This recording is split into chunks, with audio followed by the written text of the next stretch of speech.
Hello YouTube, Sidekick here, back in my trusty A-4E Skyhawk, the Rev 2 Beta 5.1 version.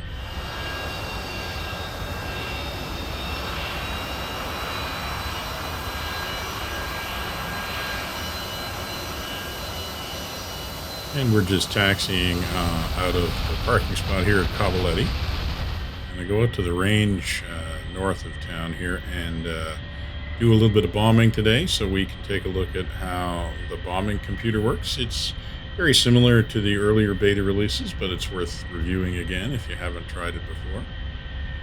It's also a little different because the site's a little different.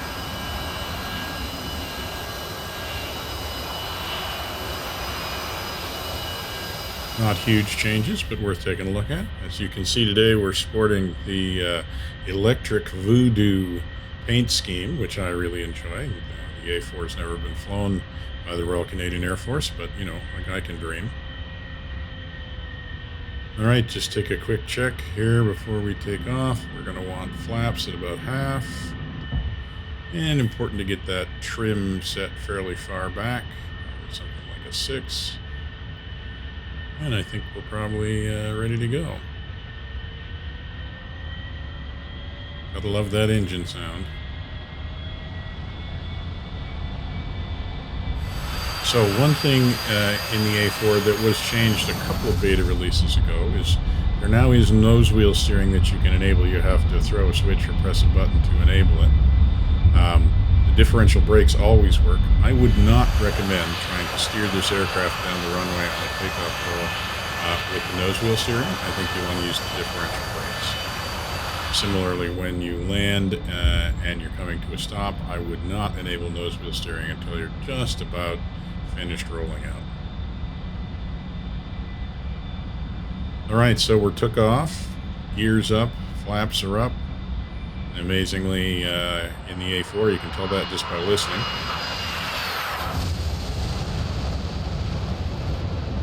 That is one of the really impressive things about this model. I keep coming back to it, but the sound model is just so good that you can tell what the aircraft is doing without having to look around. And it's just not that common in DCS aircraft to have a sound model that's that good. So I think that's really something that's important about the A4. Something that actually some of the paid aircraft designers could really learn a little bit more from. All right, so we're coming around the range that's out here to the north. If you look carefully, you can see a little telltale smoke mark that we placed at the end of the range just so we know where we're headed. This is what I call the No Mods Iron Bombing Test Range. It's available in mission form on my Discord server if you want to have a look. So we're just going to get fenced in here. I'm going to put on the autopilot. Whoops. And that's not what I wanted because I'm in a turn. So, yeah. Oh, let's disengage the autopilot again and get ourselves straightened out. There we go. Much better. Okay, throw the altitude hold on and engage the autopilot. That's better. Okay, now let's get ourselves fenced in. So the bombs are on the two inner pylons. We're going to turn the switch all the way to computer and then get ourselves some drop parameters here. So I got 4 Mark 82s on board. I do have the sim set to unlimited ammo, so I don't have to worry about carrying enough bombs. Oh, you got to remember, for using the bombing computer, we've got to set the radar to air to ground mode. Don't want to forget that. Okay, so now the next thing we need to do is get lined up on the range. And I'm going to do a little thing here that I call a trim run. Now, we've actually talked about this in comments on videos and maybe on the Discord channel a couple of times. Especially with the A4, because it does tend to be pretty twitchy. You may want to program some curvature in your stick. But when you do that, it's really important to make sure that neutral really is neutral. In other words, when you're in neutral, the aircraft is flying where you want it to.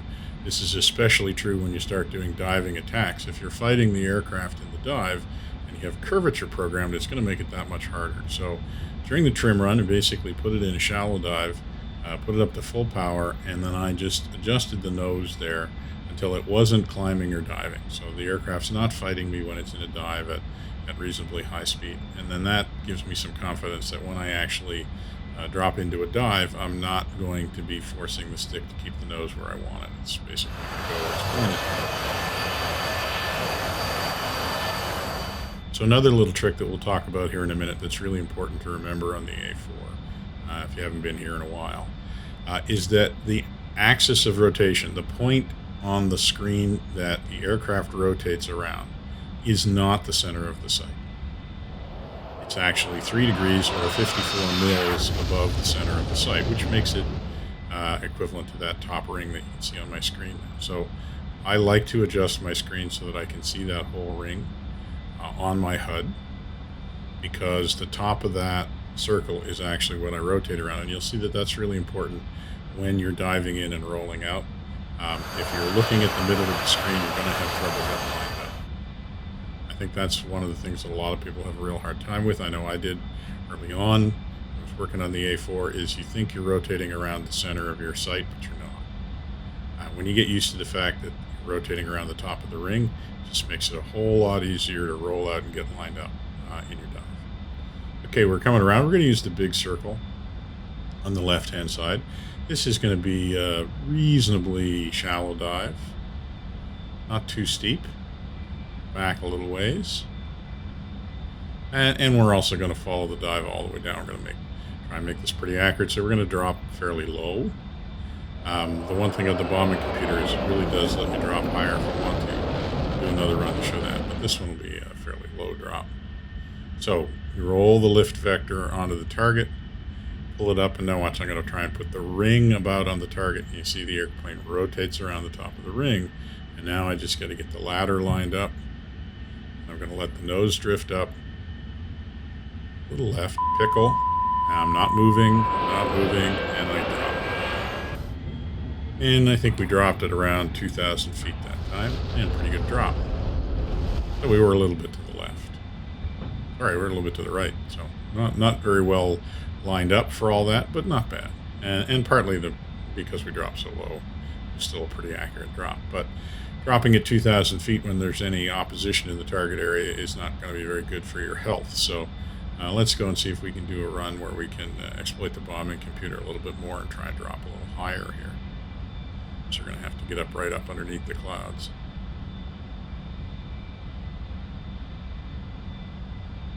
So if you want to know more about bombing in the A4, iron bombing in general, I do have a series of videos on the channel called the Iron Bomber's Guide to the DCS Galaxy. It goes through a whole bunch of stuff, kind of theoretical stuff behind this, which might be helpful if you're really trying to improve your technique.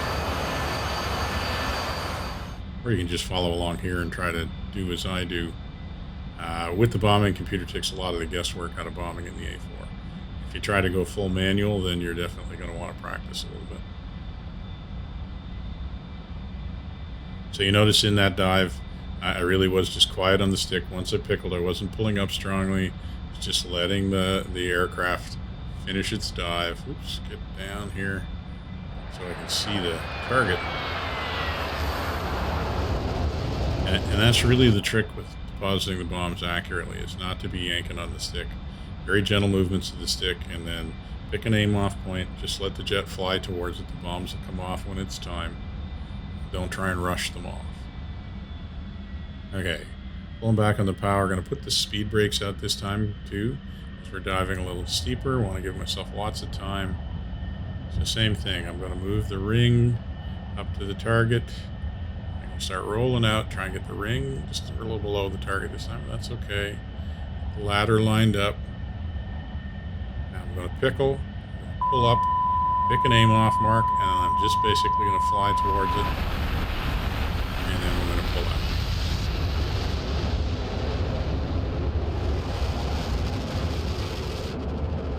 And another good drop.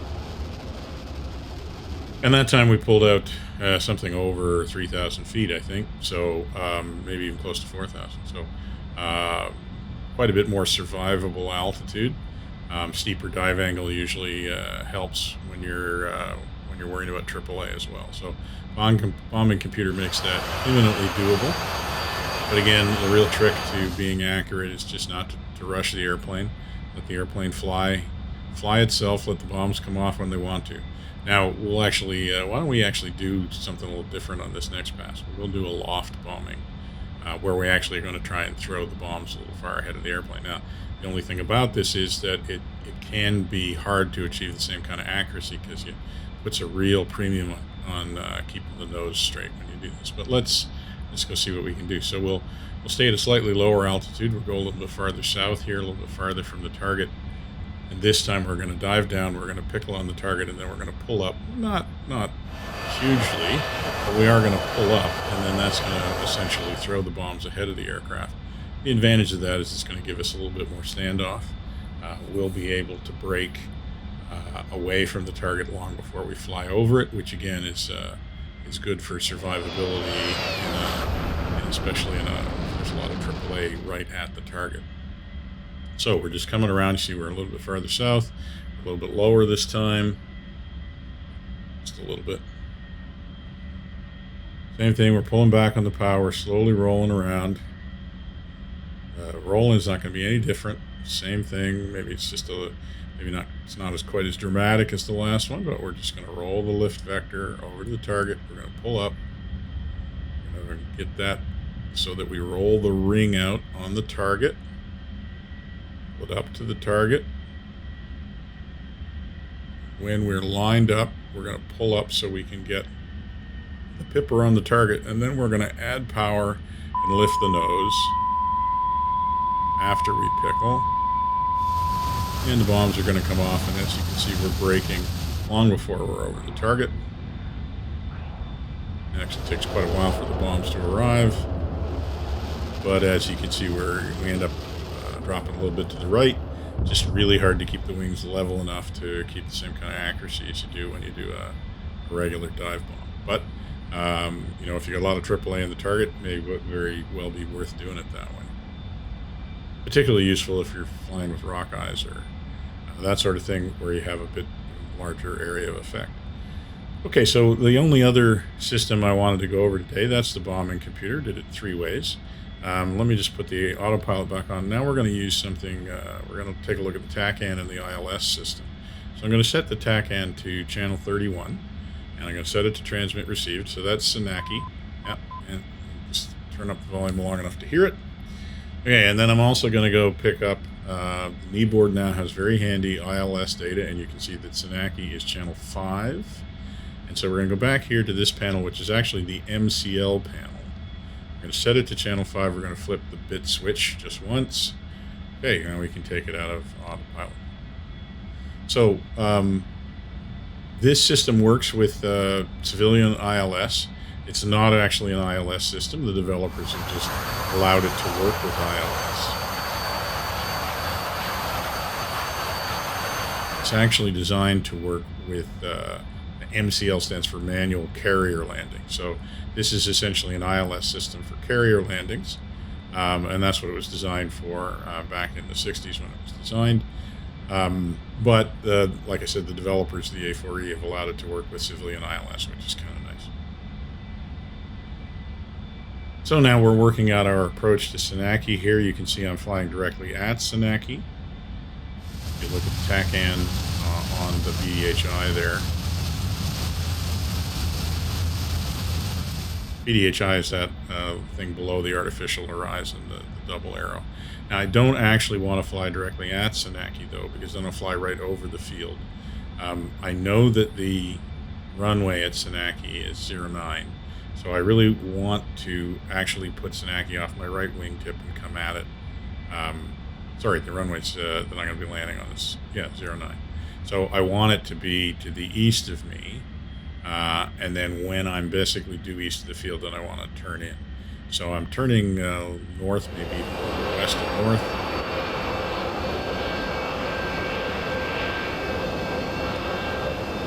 As I look at my distance measuring there, I'm less than 15 nautical miles now. So I basically am trying to fly around the aircraft, set myself up at somewhere around 10 nautical miles to the east of the field, slowing down here, dropping down. When that double needle gets to 090 or to the E, maybe just a little before that, it's going to be time to turn in. And when I do that, I should also get my ILS on my artificial horizon. I should get the 2 bars, the vertical and the horizontal glide slope indicators that should also activate. And then after that, we're going to use them. Now, the idea of this, obviously, ILS is an instrument landing system. Normally, you would want to use it when you can't see the field. We're going to do it here on a clear day just to see how it corresponds to what you're seeing out the window. But this would also work if we actually couldn't see the field, obviously.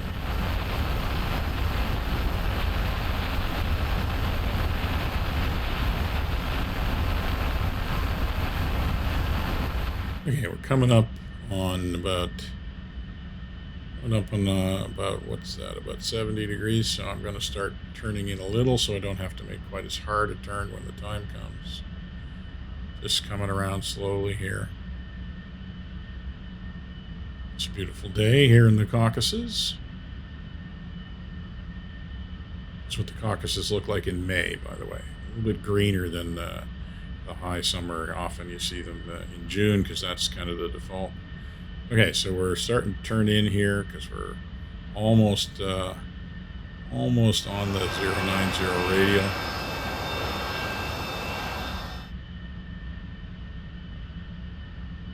Pretty soon the ILS needles should jump up. See the field there. But even if, there we go, we got an island glide slope indicator, so we're under the glide slope, and we're still to the left because the needle you can actually see it's off to the left. It's hard to see because it's in the black. Here it's coming into the right now. So we're moving to intercept the radial, but we are a little bit under glide slope. So I've got the flaps down. I'm going to give it a little bit more power, get the nose up. You can see from the external view that the slats are out. Not time for the gear just yet. So we're still working on intercepting the radial. The vertical line shows us how far we are left or right. Gear down now. So that vertical line is to the left, so it means we keep moving to the left, which we're doing, and now as it gets to the middle, we're going to turn back, try and keep it in the center. So the horizontal line is high, which means that we are under glide slope and we should be trying to climb, except we don't really need to climb, we just need to stay a little bit flatter than we normally would, and then the idea is that you're just trying to intercept the glide slope, and as you start coming onto it, then you let yourself descend a little bit more dramatically, but we're not really picking up that right now. I need to add a little bit more power, keep the nose a little higher here. Okay, it's starting to come down now. Now, always the game with the A4 is trying to manage that, manage the engine power. This is definitely something I haven't gotten used to yet. The engine definitely has a response time, and then once it's going, it has, when you pull it back, it takes a little while to spool down. So you really do have to be anticipating the power, and I haven't gotten all that good at it yet. Deliberately conservative. That's why I'm not really putting the coals to her to get back up onto the glide slope, because I know what happens when I do that every time I end up overshooting. I need to do a little better than that, though. Okay, keep the nose up. Oops, we've drifted to the right. We're going to need to fix that. That was the outer beacon tone that you hear there. Get a little bit more over on the center line. My rightist tendencies are showing again. That's what my flying instructor always used to tell me. I had this problem ever since I first started learning to fly. I could never line up. Okay, we're getting a little bit closer to being on glide slope. We're still a little under, but I'm just still being conservative. I'm trying to play with that engine power. Don't think, okay, now we're coming right down on the glide slope. We're passing through the glide slope. If past experience is any indication, this will not last long. Okay, getting closer. Oh, you see, we've gone under the glide slope again, trying to add some power. Keep the AOA somewhere close to where it's supposed to be. Here it comes down again. Okay, we've made the field. I think we're just taking it in by eye now. And flare, even though you're not supposed to do that in a Navy jet. And we're down. Probably should have jettisoned the bombs before I landed. Didn't even notice that. All right. Well, I hope you enjoyed that little video about the bombing computer in the Beta 5.1 release and the new ILS functionality. And for now, this is going to be Sidekick, signing off.